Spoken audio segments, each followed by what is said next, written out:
너희가 먹든지 마시든지 무엇을 하든지 다 하나님의 영광을 위해 살아 라고 기록되어 있습니다. 그리고 유대인에게나 헬라인에게나 하나님의 교회에나 거치는 자가 되지 말고 나와 같이 모든 일에 모든 사람을 기쁘게 하여 자신의 유익을 구하지 아니하고 많은 사람의 유익을 위하여 그들로 구원을 받게 하라 라고 기록되어 있습니다. 여기 보니까 오늘 우리가 찬양할 때도 진짜 참된 기도를 할 수 있다면 모든 걸 다 할 수 있는 겁니다. 그죠? 근데 이 참된 기도라는 것은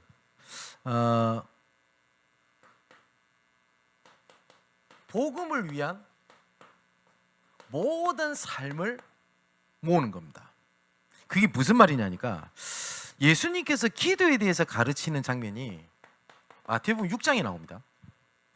마태복음 6장에 나올 때 크게 딱 네 가지로 예수님 말씀하세요. 첫 번째는 뭐냐니까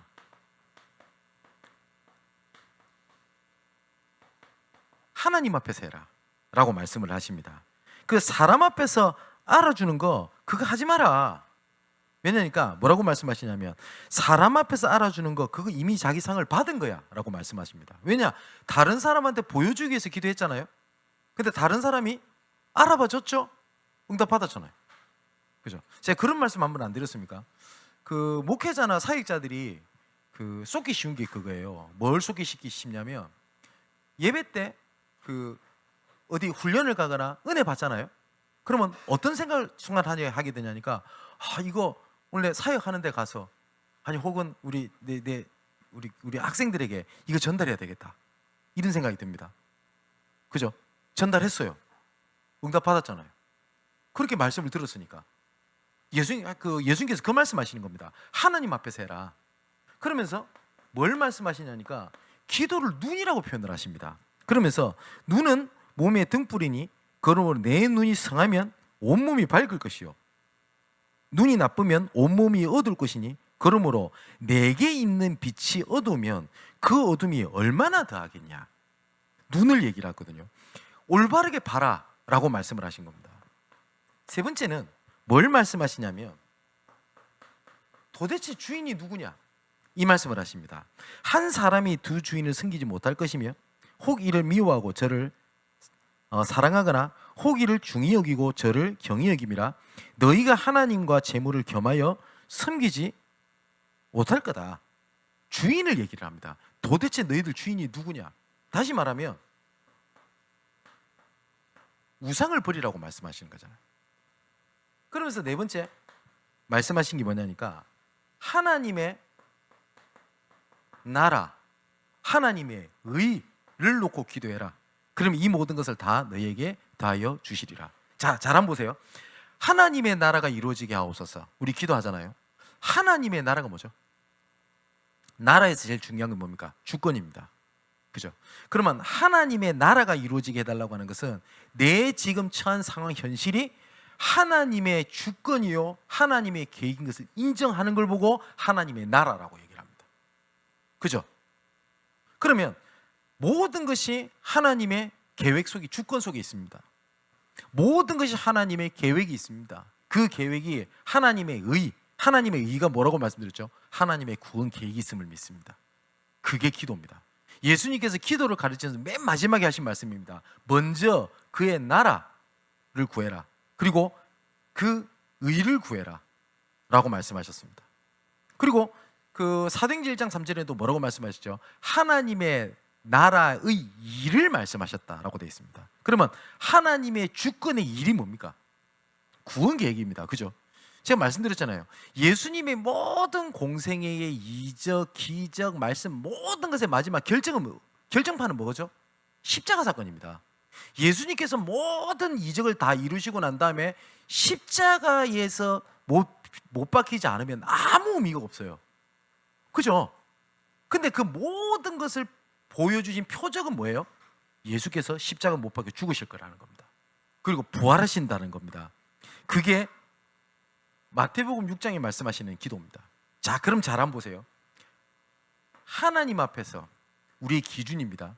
그러면 보는 눈 뭐죠? 망대입니다. 우리의 삶의 주인이 누구냐? 여정입니다. 그러면 우리의 모든 걷는 방향 이정표가 뭡니까? 하나님의 절대 주권과 하나님의 구원의 절대 계획을 붙잡는 걸 보고 기도라고 얘기를 합니다. 그래서 이걸 보고 뭐라고 얘기를 하냐? 기도의 망대를 세워라 라고 말씀을 표현을 하시는 겁니다. 자, 그러면 참된 기도가 뭐냐라고 할 때 가장 첫 번째가 뭐냐니까 복음 안에서 모든 것을 복음으로 재해석하는 겁니다. 근데 거의 대부분이 성경은 분명히 복음으로 시작을 하셨습니다. 빌립보서 1장 6절을 보니까 처음부터 선한 일을 시작하신 이가 마지막 날까지 이루실지 우리를 확신하노라. 맞죠? 누가 시작을 하셨죠? 하나님이 시작을 하셨다고 돼 있어요. 시작을 하시고 이루실 거라고 돼 있습니다. 그러면 우리 인생의 모든 것은 이걸로 적용을 하는 겁니다. 하나님께서 나를 향한 계획, 그죠? 그리고 여기에 따른 결론입니다. 이게 무슨 말이냐니까 우리 인생에 내가 어쩌다 보니 지나갔던 과거, 누구 때문에 내가 받은 상처, 누구 때문에 이루어진 일, 누구 때문에 어려웠던 이거, 이런 것이 아니라 하나님께서는 복음으로 시작하시고 복음으로 결론 내기 위하여 하나님께서 우리를 이끌어 가셨다라는 것을 보는 눈입니다. 자, 그러면 성경 예를 들어 볼게요. 요셉입니다. 요셉은 언약을 붙잡고 난 다음에 형들이 더 난리예요. 언약 붙잡으면 흑암이 무너져야 될 건데 우리하고 똑같아요. 열심히 오늘 예배 때 은혜 받고 그래 하나님의 영광을 위해서 집에 갔더니 더 남편이 난리네.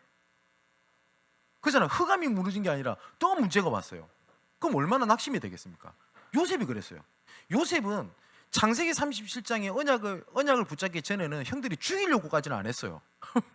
그런데 창세기 37장에 언약을 얘기하고 난 다음에는 오히려 죽이려고 합니다. 그리고 노예로 팝니다. 노예로 가서 어려운 일을 당합니다. 감옥까지 옵니다. 감옥에서 배신당하죠. 뭐라고 되어 있습니까? 요셉이 간원장한테 부탁을 합니다. 당신 감옥에서 나가게 될 건데 나를 좀 기억해달라. 도와달라는 거죠. 근데 성경이 뭐라고 기록되어 있냐? 그 간원장이 요셉을 잃어버렸어요. 그 기간이 자그마치 13년입니다. 그런데 요셉이 고백입니다. 창세기 45장 5절에 형들이 나를 팔았다고 해서 놀라지 말고 두려워하지 마소서. 여호와께서 나와 우리 가정을 구원하시기 위하여 나를 앞서서 여호와께서 나를 애굽에 보낸 겁니다. 뭐였죠? 모든 인생을 이걸로 봤어요. 그랬더니 전부 다 뭐가 됩니까? 응답이고 발판이 돼요. 그래서 내 인생이 지냈던 모든 것들을 복음으로 재해석할 때 그때 진짜 기도가 나옵니다. 진짜 해야 될 것들이 나옵니다. 그래서 이게 발견될 때까지 기다리를 안 합니까? 그죠? 자, 모세를 한번 보겠습니다. 모세는 애굽을 향해서 오줌을 누고 싶지도 않을 만큼 상처 입었던 그곳. 그죠? 그런데 하나님이 뭐라고 합니까? 거기로 가라 안 합니까? 그러니까 가라고 하니까 모세가 뭐라고 대답하죠? 보낼 사람 보내세요. 내가 어떻게 갑니까? 이런 식으로 나와요. 그죠? 근데 모세가 하나님의 은혜로 모든 인생이 재해석된 겁니다. 아, 애굽의 출애굽을 위한 지도자로 하나님이 준비하셨던 과정이지 애굽의 상처가 아니구나. 아멘, 맞죠? 네, 맞습니다. 자, 사무엘을 또 예를 들어 보겠습니다. 사무엘이 교회에서 못 볼 걸 다 보잖아요. 엘리 제사장이 무너진 거, 그죠? 그런데 사무엘이 본 게 있습니다. 뭘 봤습니까? 언약궤. 그래서 사무엘상은 사무엘이 썼죠. 근데 그걸 뭐라고 되어 있습니까? 엘리는 더 이상 하나님의 이상이 눈에 보이지 아니했다. 쉽게 말하면 뭔가 이미 끝났어요. 그 목회자는. 그럼 어떻겠습니까? 우리 목사님은 끝났다. 교회를 나가야 되나 말아야 되나. 근데 사무엘은 그거와 아무 상관이 없었어요. 그래서 뭐라고 기록되어 있냐? 여호와의 등불은 아직 꺼지지 아니하였으며, 그죠? 그렇게 기록되어 있어요. 그리고 언약궤 옆에 누웠더라. 근데 엘리는 뭐라고 되어 있죠? 언약궤를 떠나서 자기 처소에 누웠더라. 자세가 달랐잖아요. 그래서 이 사무엘이 하나님께서 그 마지막 사사로 최고로 쓰십니다. 그죠? 다윗도 마찬가지입니다.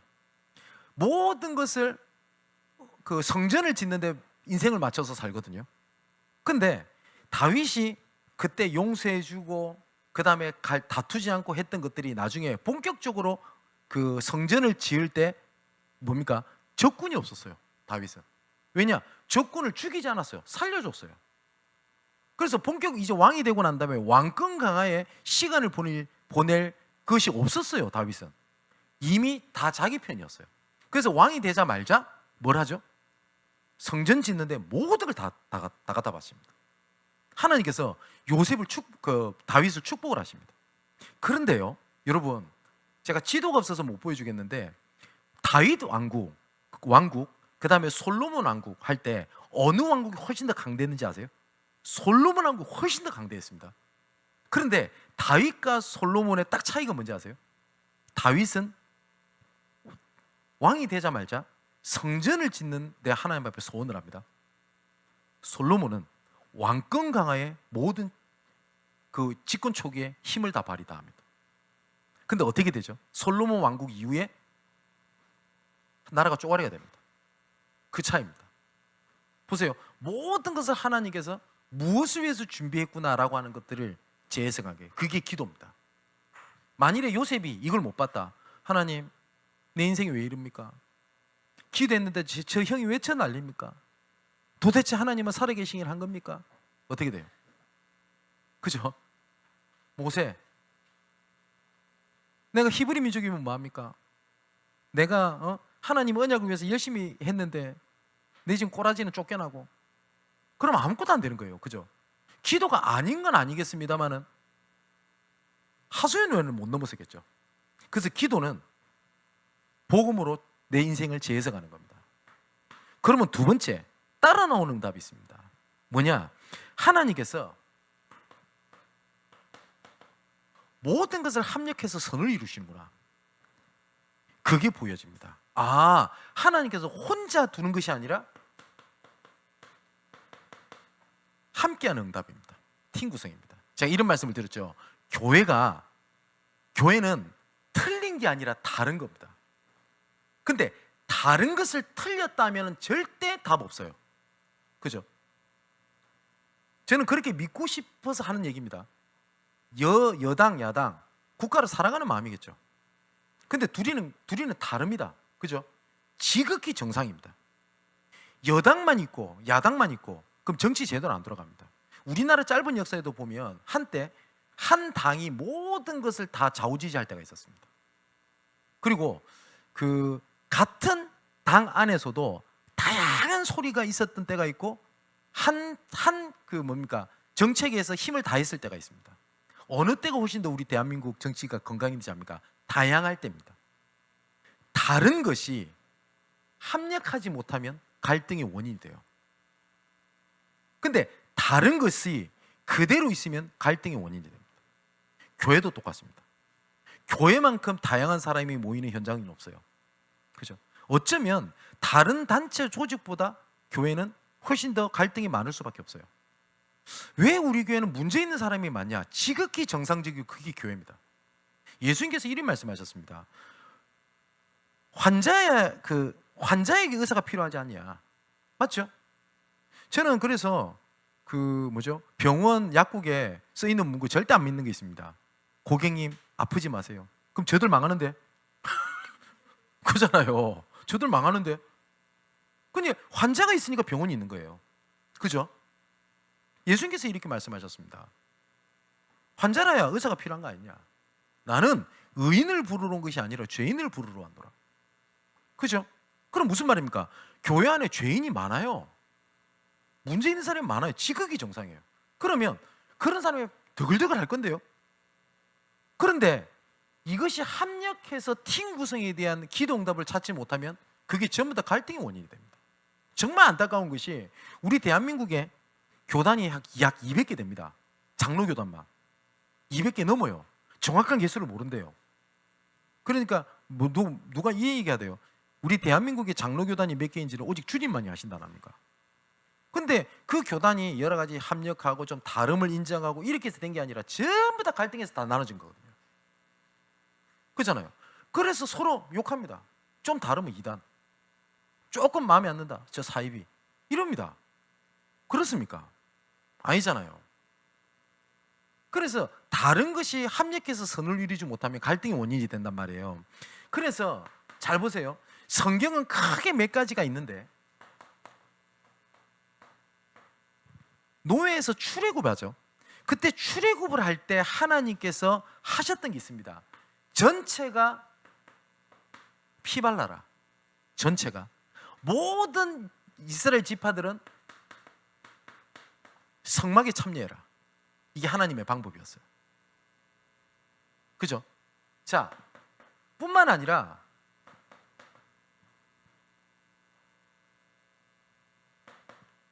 블레셋이라고 하는 전쟁 때 하나님의 방법이었습니다.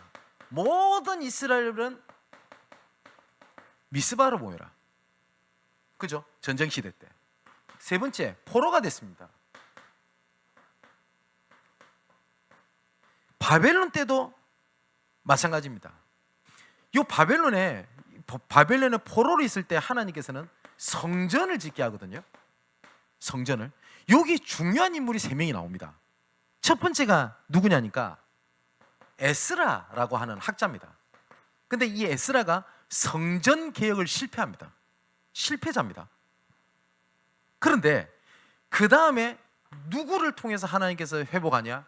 느헤미야라고 하는 인물을 데리고 총독이죠. 성벽을 재건을 합니다. 근데 정말 신기한 게 뭔지 아세요? 이 느헤미야가 성벽을 재건하자 말자 누구를 부르는지 아세요? 실패했다는 에스라를 딱 초청합니다. 그 느헤미야 8장에 나오죠. 그래서 성경을 강론하게 합니다. 근데 이게 웬일입니까? 실패했던 실패했던 목회자라니까요. 그럼 에스라가 느헤미야가 에스라를 초청하지 않고 느헤미야가 진행을 해도 돼요. 근데 모든 일을 누구한테 돌리죠? 목회자에게 돌립니다. 그렇게 해서 성경을 강론하게 하는데 이때 에스라가 했던 말입니다. 이날은 주의 성일이니 마음에 너희들 슬퍼하지 마라. 여호와를 경외하는 것이 너희의 힘이니라. 너희 여호와를 기뻐하는 것이 너희의 힘이니라. 그죠? 그리고 난 다음에 수룹바벨이라고 하는 자를 통해 가지고 드디어 성전이 세워지게 됩니다. 그래서 다윗을 통해 가지고 제1성전, 솔로몬 성전이라고 하죠. 이 수룹바벨을 통해서 세워졌다고 해서 제2성전, 수룹바벨 성전이라고 합니다. 네 번째, 이제는 로마의 속국이 됐단 말이에요. 이때도 하나님께서 하신 방법입니다. 사도행전 2장 1절에 47절에 그죠? 오순절 날이 이미 이름이에요. 특히 사도행전 1장 12절 14절에 보니까 예수의 모친 마리아와 형제들과 더불어 다 거기에 있어 라고 되어 있거든요. 여기에 모였던 사람이 120명이라고 기록되어 있습니다. 그래서 120문도 이렇게 얘기를 하거든요. 다 거기에 있어 라고 하는 말은 하나님이 필요한 사람들이 거기 전부 다 있었단 말이에요. 그죠? 뭡니까? 합력해서 선을 이룰 때 그때 하나님께서 응답을 하셨습니다. 그러면 한번 생각해 보십시오. 우리 양문교회가 복음으로 하나님이 재해석을 하고 전체가 하나가 돼서 기도할 때 어떤 일이 벌어질 것 같습니까? 그래서 예수님께서도 마지막으로 십자가 못 박혀 죽으실 때도 그 제자들을 위해서 기도할 때 요한복음 17장이죠. 뭘 두고 기도하지 않습니까? 제자들이 하나 되게 하옵소서 라고 기도해요. 근데 예수님의 12제자, 그러니까 가룟 유다를 제외하고 마띠아를 포함했으니까 12제자 중에 다 달라요. 달랐다니까요. 거기에는요 유대인도 있고요, 이방인도 있고요, 그리고 유대인들에게 적군이었던 세리도 있고요. 다 있어요. 그죠? 달라요. 그런데요 합력하니 시너지가 돼요. 모든 교회는 똑같아요. 우리 교회를 하나가 되자 할 때 다른 것을 인정하고 하나님의 언약의 방향에 하나가 될 때 그때부터 시너지가 됩니다. 근데 예를 들어서 단합대회 해가지고 단합하자, 단합 안 돼요. 해보라니까요. 교회만큼 하나가 안 될 수밖에 없는 조직이 없어요. 아까 말씀드렸죠. 그 교회는 영적 문제인 사람이 모일 수밖에 없다니까요. 우리 교회는 문제 있는 사람이 없고 괜찮은 사람만 있다. 그 교회를 꿈꿉니까? 전도 안 하겠다는 말인데요. 교회는 문제 있는 사람이 오는 게 정상이에요. 그죠? 세 번째입니다. 그래서 기도는 뭐냐? 이 두 번째 이걸 찾고 난 다음에 이제 모든 삶이 하나님의 방향과 결정이 되는 겁니다. 그래서 지난주에 말씀드렸던 것처럼 고린도전서 9장 23절에 이런 말씀이 있었죠. 내가 복음을 위해서 모든 것을 행함은 복음에 참여하기 위함이라.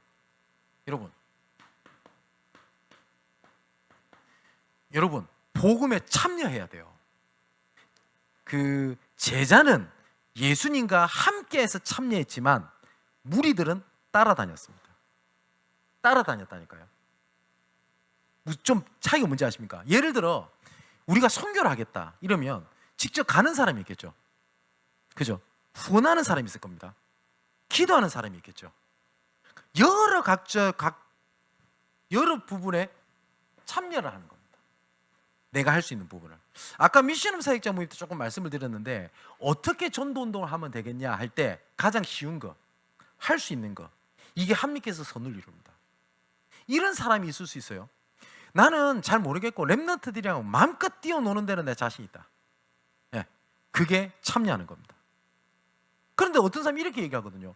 교회에서 애들 맨날 놀아준다. 그게 뭐 애들 복음이 되겠냐? 모르는 거예요. 그거 하나님께 선을 이루는 겁니다. 어떤 사람은 그 역할을 할 수 있는데 그 역할을 못하는데 조용히 가르침을 잘하는 사람이 있어요. 그죠? 합력하면 어떻게 돼요? 시너지가 돼요. 근데 합력을 못하면 맨날 저리 놀아준다가 되나? 한쪽에서는. 한쪽에서 뭐라고 합니까? 애들 마음 하나도 문화도 이해 못하면서 애들 맨날 붙잡아 놓고 막 반 죽이나 그냥 말씀 전하고. 둘 다 맞잖아요. 그게 시너지입니다. 그죠? 그럼 내가 할 수 있는 게 뭔지를 찾는 거예요. 근데 거의 대부분이 지속을 안 해요. 그래서 조금 전도해서 한다 찔끔했다 말아버려요. 그래서 제가 저번에 말씀 안 드렸습니까? 저 광주의 예일교회 어떤 장로님이 있는데 이 장로님이 보고를 드시다가 돌아가실 뻔했어요. 그 친구들 다 죽어버렸어요. 신경독이니까. 장로님 죽을 것 같더랍니다. 근데 신경독이니까 말이 안 나와요. 드디어 119가 왔어요. 그래 와가지고 그 호흡 이거 있잖아요. 여기 손으로 눌러주는 거. 간호사가 이렇게 막 눌러주더랍니다. 그러니까 숨이 이제 쉬어지면서 살 것 같다 이런 생각이 들더랍니다. 근데 계속 눌러주면 좋겠는데 누르다 가서 딴 일 하는 거예요. 간호사가. 그러니까 이 장로님이 죽을 것 같다 이 생각이 드는 겁니다. 또 숨이 꼴딱꼴딱 나면 죽을 것 같다 이런데 또 와가지고 눌러주더래요. 그래서 아이고 또 딴 일 하더래요. 죽을 것 같다 이러고 또 와서 이렇게 누르더랍니다. 그래가지고 병원 도착하기 전에 죽을 뻔했대요. 그래가지고 그 지금도 장로님 그 간증 틈만 나만 하세요. 그러면서 뭐라는지 압니까? 우리가 사역을 이런 식으로 하면 됩니까? 죽을 만하면 가가지고 뒤돌아 서버려. 그잖아요. 지속이. 제가 신학생 때 다락방을 하고 하는데 솔직히 전도가 안 되더라고요. 저는 솔직히 제가 잘할 수 있는 것이 뭐냐? 없어요. 제가 말을 잘하는 것도 아니고 그리고 논리적으로 잘하는 것도 아니고 또 아닌 말로 말을 또 이쁘게 하는 편도 아니고 조건이 없어요. 그잖아요. 어떤 사람처럼 메시지를 정리를 잘하나? 제 정리를 잘하는 사람도 아니거든요. 아무리 생각해도 저는 조건이 없어요. 근데 하나는 할 수 있겠더라고요. 그게 뭐냐? 몸 사지는 멀쩡하잖아요. 그죠? 그래서 뭐 했냐? 몸 쓰는 걸 할 수 있겠다는 생각이 들었어요. 그래서 간 겁니다. 그래서 시간, 장소가 결정됐다. 그러면 어떠한 일이 있어도 그때 가요. 아프다. 그래서 안 가고, 바쁘다. 안 가고, 친구 왔다. 안 가고, 뭐가 어떻다. 안 가고, 그럴 일 없어요. 진짜 불강력주 그럴 때 있습니다. 차가 뒤에서 때려박아가지고 병원 실려가고 이러면 안 되잖아요. 그런 거 아닌 이상 내가 뭐 쉽게 말하면 타협을 안 했어요. 여러분, 그게 제가 할 수 있는 유일한 거였습니다. 작은 거잖아요. 근데 어떤 분들은 뭐 저보고 뭐 지속을 하고 뭐 끈기가 있고 중심이 좋다는데 그게 아니에요. 할 수 있는 게 그거밖에 없었어요. 참여. 여러분, 그런데 그 믿음의 자세가 이사야 60장 1절에서 22절에 하나님께서 말씀하셨습니다. 이미 여호와의 영광의 빛이 내 위에 임했지 않냐? 일어나라고 얘기 안 하십니까? 제가 오전에 말씀드렸죠. 아유, 언젠가는 하나님이 뭐 이렇게 세워주시겠지. 언젠가는 응답 주시겠지. 언젠가는 되겠지. 그 믿음 아닙니다. 그거 절대. 성경 어디 그리 돼 있어요? 너 발을 올바르게 고쳐매라. 좌로나 우로나 치우치지 마라. 일어나라 라고 말씀하셨지. 자빠져 있어. 너 언젠가는 해줄게. 어디 성경에도 그런 데 없어요. 근데 우리는 그 믿음인 줄 알죠. 언젠가는 되겠지. 언젠가는 되겠지. 아닙니다. 엎드려져 있냐? 일어나라고 말씀을 하시잖아요. 또 바울이 했던 사역을 잘 보면 사도행전 17장 1절에 보니까 회당에, 18장 4절에도 회당에, 그 다음에 19장 8절에도 보니까 서원에. 회당이라고 하는 것은요, 유대인의 삶이랑 같아요. 그래서 옛말에 이런 말이 있습니다. 유대인들은 모이면 회당 세우고 한국 사람은 모이면 교회 세운다는 겁니까? 네, 그런 말이 있어요, 실제로. 그래서 실제로 우리 대한민국의 그 기독교, 그러니까 일명 개혁주의 신학을 가지고 있던 이런 그 선교사가 들어온 건 약 100년, 그리고 약 500년 전에 천주교가 들어왔죠. 그죠? 근데 그거보다 훨씬 더 100년 전에 유대인이 우리나라에 먼저 들어옵니다. 그거 아세요? 유대인 회당이 먼저 있었어요. 그래서 유대인은 회당부터 딱 세웁니다. 그럼 그게 무슨 말이죠? 삶입니다. 그럼 바울이 회당을 들어갔다는 말은 그 삶을 건드렸다는 얘기입니다. 그랬더니 로마서 16장 1절에서 27절에 여기에 나오는 사람들 있죠. 보호자, 동력자, 식주인. 이 사람들이 다 달라요. 그 제가 한번 원하시면 제가 책을 소개해드리고 싶은 게 로마서 16장 사람들을 정리해 놓은 책이 있습니다. 여기 보면 흑인, 노예, 정치인, 사업가 다 달라요. 다 달라요. 그런데요, 합력하죠. 로마 복음화에 주의게 됩니다. 여러분, 우리 교회도 마찬가지잖아요. 그죠? 다 달라요. 근데 키는 복음 위한 삶으로 기도를 모으는 겁니다. 첫 번째, 복음으로 재해석한다. 두 번째, 기도로 합력한다. 세 번째, 모든 것을 복음과 전도에 참여한다. 그겁니다. 자, 우리 청년들에게 조금 말씀을 좀 드리겠습니다. 지금 고린도 교회를 보고 있는데, 여러분, 고린도 교회 얘기를 좀 쭉 얘기를 하고 있잖아요. 여러분, 어질어질하지 않아요? 교회가 이게 교회인가 싶지 않나요? 근친상간, 우상 문제, 갈등, 교회 안에 패가 3개, 4개 갈려 있어요. 그래서 나는 개바파다, 난 베드로파다, 나는 바울파다, 에이씨 나는 아볼로파다, 에이 난 다 싫어, 나는 오직 예수만 바라본다. 어쩌면 그게 더 무서울 수 있어요. 이런 거 있잖아요. 나 사람 말 안 들어. 나는 오직 말씀만 들어. 이게 맞는 말인데 이게 자기 고집이 되면 이것만큼 무서운 사람이 없어요. 난 아무 말도 안 듣는다는데. 그잖아요. 그런 사람이 있잖아요. 그게 교회입니까? 그런데 근친상간의 우상 문제에, 이야, 이 말이 됩니까? 아무리 지금 교회들이 타락한 얘기를 뉴스에서 들어도 고린도 교회만큼 타락한 교회가 없잖아요. 그런데 여기에 감추인 보아 같은 사람이 있었어요. 그게 누구냐? 브리스길라 부부였습니다. 자, 그러면 한번 생각해 보세요. 브리스길라 부부 입장에서 어땠을까요? 처음에 고린도에서 바울을 만납니다. 근데 똑같아요. 바울을 만나고 난 다음에 분명히 브리스길라 부부가 예수 믿는 사람 로마를 떠나라 해가지고 쫓겨나고 실패했던 모든 것들이 바울을 만난 이후에 하나님께서 바울과 함께 세계복음화하라고 하나님께서 여정을 준비하셨다라고 재해석이 분명히 됐을 겁니다. 맞죠? 그건 확실하죠. 두 번째, 바울을 만나고 난 다음에 사도행전 18장 1절에 4절에 보니까 청만 만드는 업을 가지고 함께 세계복음화하는 팀 구성의 응답을 받았을 겁니다. 그죠? 그런데 그렇게 세워진 교회가 그 모양이네. 어땠을 것 같아요? 여러분, 우리 교회에 저랑 처음부터 오래 계셨던 분 생각해 봅시다. 그때 언약, 세계복음화.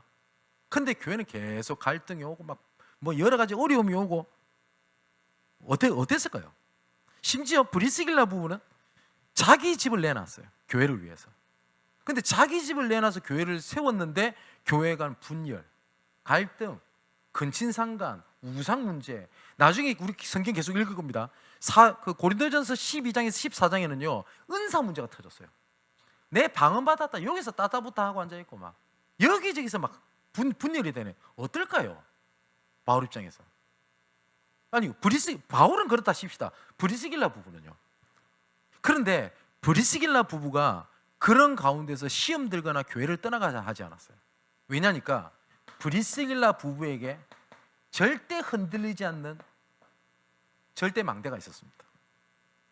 그게 뭐냐? 하나님의 부르심에는 절대 후회하심이 없다. 두 번째, 하나님께서 시작하신 것은 결단코 헛되지 않는다.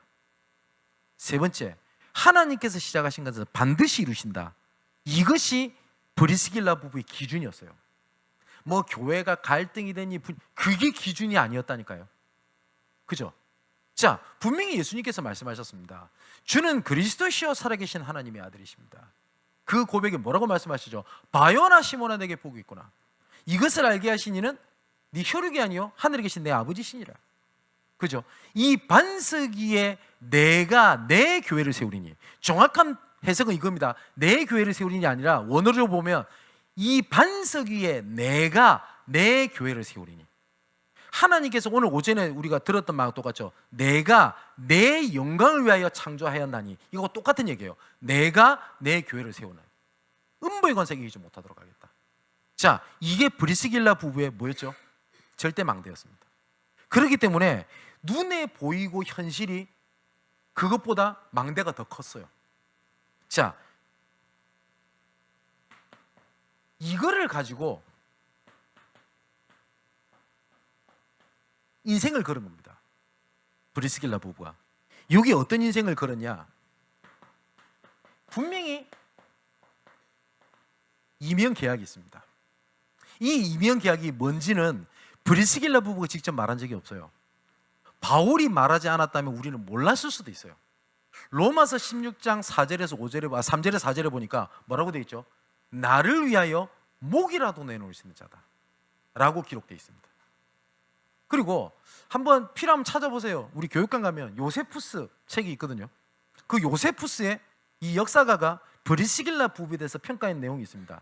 검색지 보면 찾을 수 있을 겁니다. 브리스길라 부부가 로마에서 군용 납품을 했던 거부였다고 기록되어 있습니다. 하나님은 브리스길라로 축복을 하셨습니다. 여기 뭐라고 되어 있냐? 바울을 위하여 목이라도 내놓을 수 있는 자다. 그게 이명 계약이었어요. 그죠? 고린도 교회는 교회가 분열이 됐는데 사실상 바울 지지자들이 없었어요. 제가 말씀드렸죠. 고린도 전서, 고린도 후서, 이가 고린도전서 끝나고 후서를 볼 겁니다. 여기에 편지를 하나 보냈고요. 바울이 후대에 전달되지는 않았습니다. 여기에 하나 더 보냅니다. 총 바울이 편지를 4번을 보냅니다. 첫 번째는 고린도전서에 나오는데 근심의 편지 이렇게 표현되어 있습니다. 교회가 너무 분열돼서 보낸 거예요. 그런데 이때 당시에 편지 반응이 어땠는지 아세요? 오히려 바울을 더 핍박했어요. 고린도 교회가. 어떻게? 나중에 어떻게 나왔는지 압니까? 바울 저거 복음과 전도 위해서 한 게 아니야. 저거 보니까 저 돈 때문에 그래.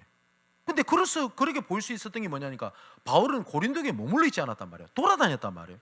그러면 헌금을 모아놓은 걸 가져다가 또 선교지를 가고 그랬어요. 저 돈 때문이야. 이런 식으로 나왔어요. 그래서 바울이 다시 편지를 보냅니다. 그게 고린도전서 우리가 보는 겁니다. 그런데 여기에 조금 반응이 왔었던 것 같아요. 그래서 두 번째 또 편지를 또 보냅니다. 그거는 고린도서에 나오는데 눈물의 편지 이렇게 기록되어 있어요. 여기에 조금 고린도 교회 사람이 마음이 움직였던 것 같아요. 그래서 고린도후서 편지를 보내면서 내가 너희들한테 속히 다시 갈게 라고 해서 편지를 쓴 게 고린도 후서입니다. 그럼 고린도 교회가 어떤 상황인지 이해되시죠?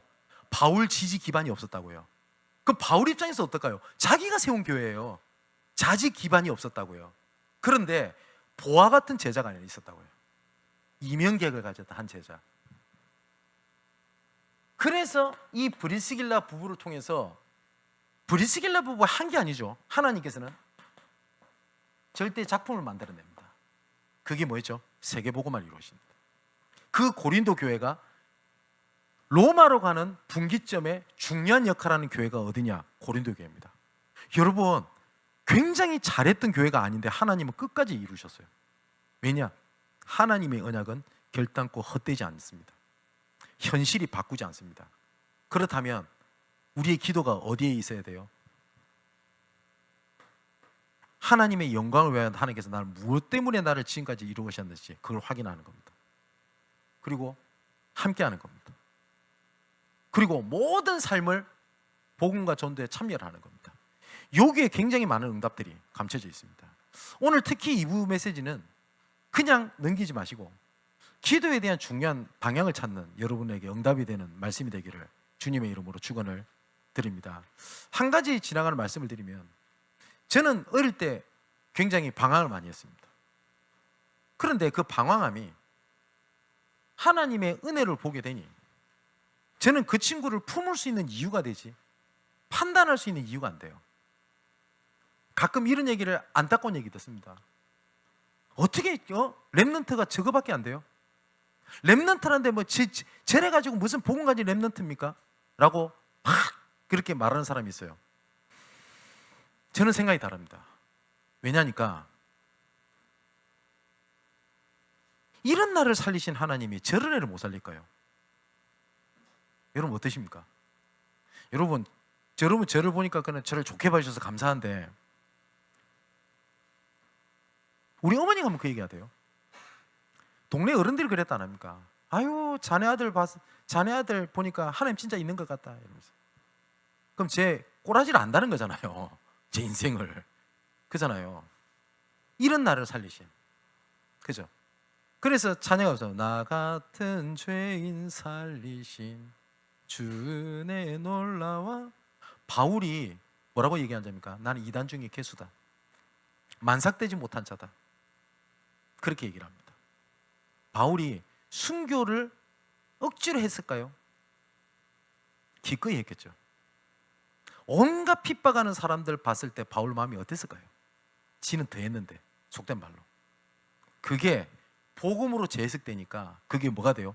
발판이 되고 감사가 되고 수용할 수 있는 그릇이 돼요. 근데 그게 안 되면 뭐가 되는지 압니까? 남한테 상처 주는 도구가 돼요. 그죠? 여러분 어떠십니까?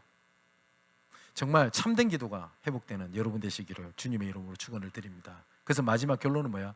구원받게 해라. 구원의 비밀이 여러분들 삶 속에 이루어지기를 바랍니다. 기도합시다. 언약을 두고 기도의 단을 쌓는 우리의 음성을 들으시고 말씀대로 이루시는 아버지 하나님께 감사함을 드립니다.